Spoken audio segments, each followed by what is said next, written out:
నమస్తే అన్న, అందరికీ నమస్కారం. కువైట్ మినిస్ట్రీ ఆఫ్ ఇంటీరియర్ కీలక నిర్ణయం తీసుకుంది.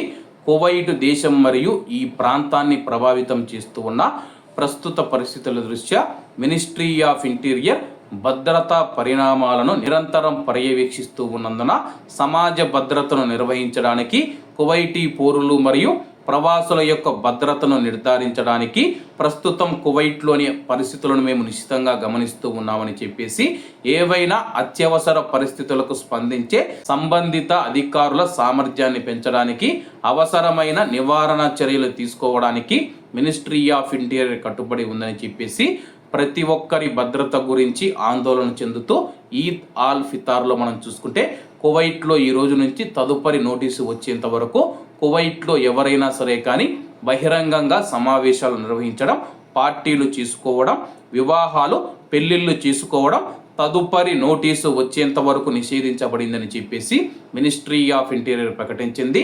ముందు జాగ్రత్త చర్యలలో భాగంగా ఈ నిర్ణయం తీసుకున్నామని చెప్పేసి కువైట్లో బహిరంగ మరియు పెద్ద సమావేశాలు తగ్గించడం, భద్రతా అవసరాలను బలోపేతం చేయడం లక్ష్యంగా పెట్టుకున్నామని చెప్పేసి ప్రతి ఒక్కరూ ఈ సూచనలను పూర్తిగా పాటించాలి మరియు సంబంధిత అధికారులకు సహకరించాలని చెప్పేసి మంత్రిత్వ శాఖ కోరుతూ ఉంది.